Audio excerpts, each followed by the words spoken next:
Oh, he ate it. Oh no, it's coming out. Like they're whirling all over. Oh, what? Yo, what's crack-a-lackin' Challenger? I'm your host, James Morelan, and guys, today we're going to watch my betta fish demolish these ugly blackworms. Bloodworms, no, they're blackworms. So for those of you that do not know what blackworms are, these are basically fully aquatic worms. I've actually fed my fish these on multiple occasions. I used to feed my angelfish these every once in a while. Only a couple pet stores decide to sell them, so it's kind of rare to find them. My local fish store does, so I usually like to go on a little further drive to be able to get to it.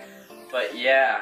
So this is my betta fish tank, and you can see the betta up here. It's my koi betta, which is absolutely adorable. I will be feeding some of these to him, and I'll also go down into the fish room and show you guys some of my other betta fish eating on them, maybe some of my community tank fish. But you guys are gonna hopefully see what it looks like to be attacked by a betta fish. Betta fish are actually an aggressive fish, which is pretty cool. I mean, and also kind of scary, the fact that they attack other fish. I have kept betta fish with other fish in a community tank, and I'm planning on doing that again. But basically, I have these worms, and I want to try feeding it to them. So, I have a little cup that I got the betta in. I'm going to pour the blackworms into that cup, and then I'm going to use a suction thing and suck them out and put them into here.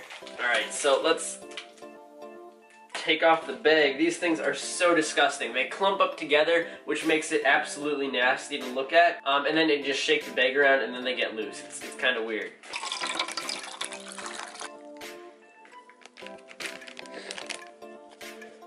I just thought about that this could actually overflow, and if this overflowed, that would be so disgusting if all the worms came out. Oh my gosh, that would have been nasty. But you can see all the worms, look at them grouping all together. Disgusting. Yeah, so hopefully you don't get freaked out really easily. I'm gonna go get my little suction thing and suck out the things. Okay guys, and you can get these pipettes on wildpetsupply.com. Kind of a weird oh my gosh. This is kind of a weird product I keep, but look at them. Like they're whirling all over. It is disgusting. Alright, let's see. Okay, I didn't get any on that try. Let me try. It's kind of weird to suck them up. Okay, I got a couple.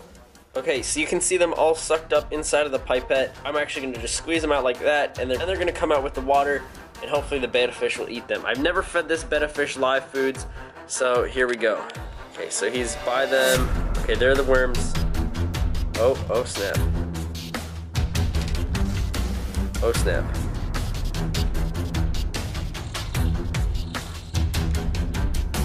Oh, he ate it. Oh no, it's coming out. Oh snap, and this is a smaller betta fish, so I wouldn't really want or know if you'd eat them. Okay, so it looks like he only took a chomp out of that one. So these worms breed really fast, and that's why they're so cheap. I got that whole portion only for $1. And these, oh look, he actually likes this food. I might have to actually put this as a staple diet. But these are very high in protein and other nutrients for these fish, and it's great for them to actually chase around and try looking for food. I'm surprised that he's going for them. He's such a small betta fish. And these things are fully aquatic, so they can actually live under the water in your tank. Oh, he's going down. I usually feed him velvet betta bites. You can check them out, link in description. wildpetsupply.com. When you check that out, that helps a lot, but wow, he actually liked that. I don't want to overfeed him, but I might go for a round 2 because this guy looks hungry and he's still looking for food. I saw a couple worms moving down here. There are a couple on the substrate. Yeah, he definitely wants some more food. We'll give him another run. Okay, so here we go. Look at them, they all twirl out. That's disgusting. Oh, that's too much. Oh no, that is disgusting. Okay, I'm gonna get rid of like half. Oh, I can't even get rid of half. Okay, I'll get that many. That's still quite a bit, but if he doesn't eat them, that's okay. Okay, adding more in. Let's see what he does. So they're just hanging out on the plants, and these plants are growing really well. You can actually see how this plant is angled directionally toward the sun and the sunlight. So that's pretty cool. Okay, there's the betta. I still haven't picked out a name, and you guys left so many good suggestions down below in the last video. Oh, snap. Yo guys, make sure you drop a like on this video and also drop a comment if I should actually feed a lot of live worms, like a whole cup full, to my betta fish sorority and see what happens, because I have shrimp in there, I have neon tetras, I also have betta fish, and I have quite a few betta fish, and the bettas will eat so many worms. And again, you can see the coloration on that betta. I talked about that in the last video. In the back, how its fin is starting to get more color. So yeah, I think that's gonna be it for this little tank. This guy loves eating them, so that's pretty cool. I'll have to try that again. If you guys want to see more videos of that. Oh, what? Oh snap! I didn't even see that bubble nest. What? I thought he's just a juvenile. Oh snap, you guys see that? That's a little bubble nest. Betta fish actually make bubble nests when they're trying to breed. That is so cool. Oh my gosh. Yo, what if I breed bettas? Could you imagine how awesome that would be? Drop a huge like on this video. Betta fish breeding is really awesome and super cool to do, but I'm super excited. I didn't know he was even dropping air bubbles like that. That's so cool. Alright, I'm going to turn on the filter for this tank and I'm going to go down in the fish room and hopefully feed this to some bettas. Okay guys, I actually have this little light bulb vase and I've talked about this in another video and I've actually made a video completely on it. So I'm actually going to add some worms to it because nothing's in this tank living. I just want to add some living things to it and it'd be cool if the worms actually like breed or grow or something, but hopefully it doesn't stagnate the water, which does happen when you leave these alone for a while. Gonna just get a couple. Okay, I'm only putting one worm in there. That'd be so cool if he does something. Actually, I'm gonna also add some water to this tank. Oh, no, worms came along. Okay, I'm gonna go downstairs in the fish room, but yeah, I'll see what happens in this little thing. Hopefully that water doesn't ruin this little ecosphere or something. Okay guys, so we're down in the fish room. It's much lonelier without my old angelfish. I'm only gonna feed a couple worms to this tank just because I wanna leave it for the other fish, but let's see what these bettas do. They're not as interested. I did feed these guys a lot yesterday, so that's probably why. You can see the giant betta. Okay, so this is my Betta Fish Inferno, and this is one of my favorite Betta fish. Inferno is an absolute savage. I actually got him as a rescue. They got him as like a party favor, I think. Been so long. But yeah, this guy's absolutely awesome. I'm gonna add some food into here. I also have shrimp in this tank, assassin snails, and some trumpet horn snails, and also some other types of snails, but let me add some more worms. I don't know if he'll be interested in it. He's really picky on what he eats. He doesn't like flake food. He only likes the velvet betta bites. That seems like a really big plug, but these are the things that he only likes to eat, which is kind of picky, kind of cool, kind of funny. All right, I'm gonna put this in the main tank. And actually, for what I usually feed my fish, I have this for my bottom feeders, and then I have this for my top dwelling fish. And hopefully by the time you're watching this, I just released a new flake food for the store. This is what I actually feed my fish, and my fish tend to love it. I mix it in with some other pellet food and stuff, so I kind of do a mixture. Okay, so I'm gonna go for a huge squirt of these guys. Oh snap, that's a lot of worms. These things are so disgusting though. Like, look at that. Who wants, oh, is there one sticking out of the tube? Oh, it fell, okay. But guys, my angelfish would absolutely go crazy for these guys. Like, he'd eat them straight out of the straw. But yeah, these things will eventually land. I think they might actually breed in my aquarium. I'm not really sure. I've done some research on them before. I do know they can live in here. Ooh! And guys, you can actually see my long-finned albino bristlenose pleco. I just added, ooh, he's moving really quick. Hopefully I didn't startle him. But that's my bristlenose pleco. I actually added him from my 20-gallon into this 90-gallon because I'm changing up that tank. Oh, do they eat the worms? I wasn't even paying attention. Alright, I guess I gotta get more. Alright, here we go.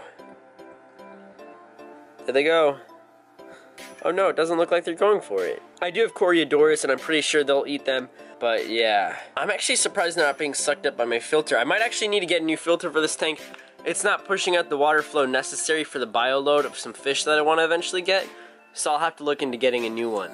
Alright, so next load, let's go for my 20-gallon tank. There are only a couple fish left in this tank, and I'm actually going to remove all the fish from this tank. I recently got some plants from HTLplants.com. I'm not going to say why I removed plants. I'm not going to explain that in this video. However, look forward to it. I think May 18th is the day I'm going to actually film that video.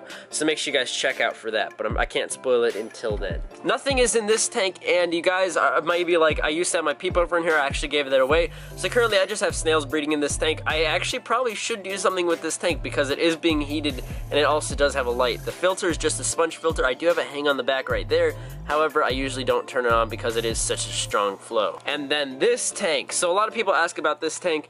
So it's a split tank. You can see this is a betta fish, and this betta fish was actually given to me from my friend who got out of the hobby, so kind of another rescue. I did not make a video on this guy just because I have so many things I need to film, so many different videos I have to make, so it's just not enough time. So I'm gonna feed this guy. He also eats velvet betta bites and some flake foods. Oh, that was a lot.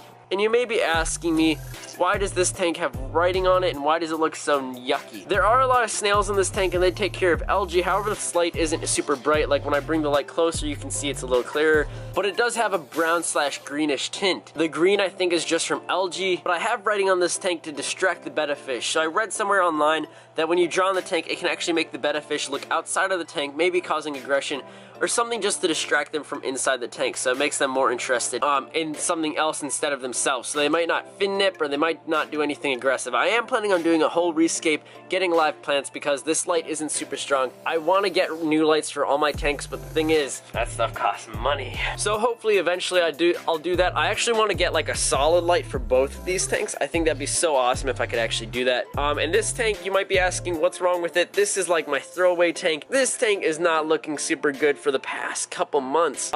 This light hasn't been strong enough, so basically all the plants I put in here die. So I removed all the plants. My other betta fish isn't there, and I can't spoil what happened to Velvet, which is like my favorite OG betta fish, but I can't explain what happened. But I'm sure you guys will be super surprised when I actually reveal it. So make sure you hit the subscribe button and the notification bell so you get notified when I post the videos. But yeah, you guys cannot wait. Plus some other cool things happening in this tank. Then I have my betta fish Cherry in here, who is on the other side of this divided tank. And Cherry was a baby betta fish that I got, and he actually is grown up. He's hiding in the back somewhere over there. In this tank, I usually just keep the water level low. I don't really keep plants in here. No one really asked about this, which I was surprised. It's like a big glob in this tank. That is actually just filter media that has beneficial bacteria on it. So in case I ever need to start a new tank, I could just add it in. I might actually just drop that in my pond. But in this tank, I have a dwarf gourami. I can't even see him anymore. He's somewhere in here, and I really like dwarf gouramis. I'm planning on getting more. I don't know what I'm gonna do with this 20-gallon tank.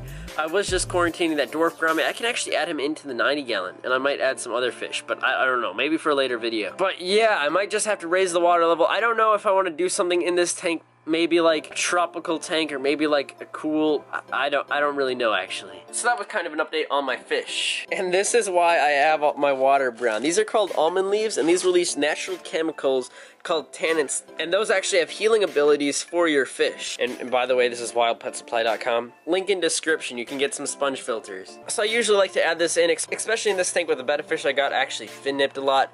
So this actually I noticed has helped him quite a bit. I do not want to make the video super long, so I'm just going to drop this all into my 90-gallon tank, and hopefully some of the fish actually go for it. Oh snap, that was a lot. Make sure you guys hit the subscribe button. Also comment if I should do this to my betta fish sorority. Could you imagine if I added like a whole chunk of it? At Aquarium Co-op, he's actually done this before. Except in his 800-gallon tank, which is crazy awesome. So guys, that is going to be it for the video. Make sure you hit the like button. Make sure you hit the subscribe button.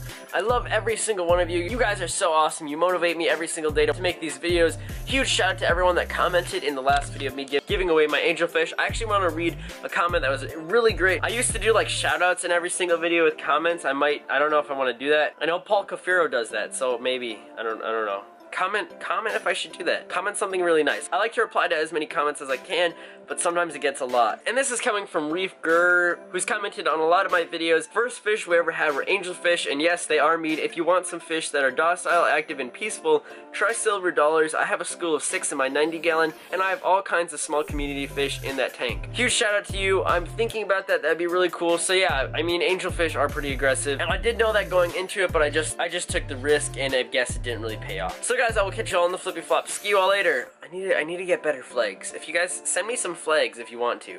I have a PO box down below. If you want your own country or your state put on my wall, send it so you get rid of that nastiness. I'll see you all later. Bye.